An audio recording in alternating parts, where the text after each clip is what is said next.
48 heures de travaux ont suffi pour le renforcement des capacités des parlementaires du REPAR sur les aspects fondamentaux de l'accès aux ressources génétiques et le partage juste et équitable des avantages découlant de leur utilisation à pas prévus par le protocole de Nagoya. Au palais Léomba, la dizaine de pays présents avec la centaine de participants ont notamment adopté un bon nombre de batteries de mesures qui découlent des travaux dont l'une des plus importantes porte sur l'élaboration d'une politique nationale de promotion et de valorisation des ressources génétiques et des connaissances traditionnelles associées aux dites ressources, mais aussi procéder à l'inventaire des ressources génétiques et des connaissances traditionnelles y associées, de faire la cartographie des parties prenantes du processus APA, de mettre en place un mécanisme national de coordination des différentes parties prenantes en matière d'APA, de désigner l'autorité nationale compétente en matière d'APA, outil catalyseur du processus au niveau national, au secrétariat exécutif de la CONIFAC, d'élaborer les directives sous-régionales en matière APA, afin de poursuivre la sensibilisation et le renforcement des capacités des acteurs au niveau de la sous-région. Fait à Libreville le 12 octobre 2017. Les participants. Après la lecture des recommandations, lesquelles mettent sur scène la Commission des forêts d'Afrique centrale, en abrégé COMIFAC, le tour est revenu au troisième vice-président de l'Assemblée nationale de prendre la parole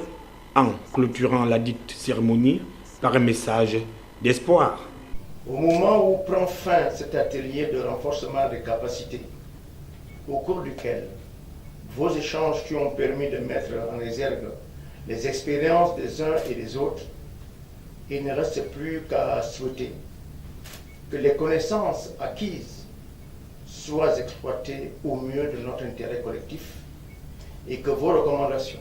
se traduisent en actes législatifs et réglementaires permettant de mettre en place un marché gagnant-gagnant à partir de l'utilisation des ressources génétiques issues de nos écosystèmes forestiers et marins. Je vous encourage à poursuivre, au-delà de cet atelier, des réflexions en synergie et à mutualiser vos efforts. Qu'il me soit permis à ce stade, au nom de M. Richard Auguste Ounouvier,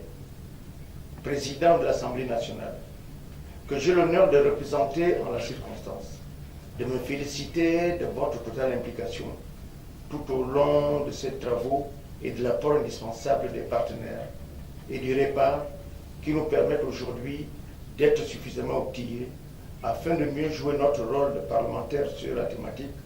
qui nous a réunis ici au Palais Léomba. Sa posture de parlementaire l'oblige à comprendre non seulement l'importance que les populations accordent aux ressources génétiques sur divers plans, alimentaires et traditionnels, les efforts dans ce sens devraient être mutualisés par l'ensemble des parties prenantes du dit processus afin d'obtenir des résultats escomptés.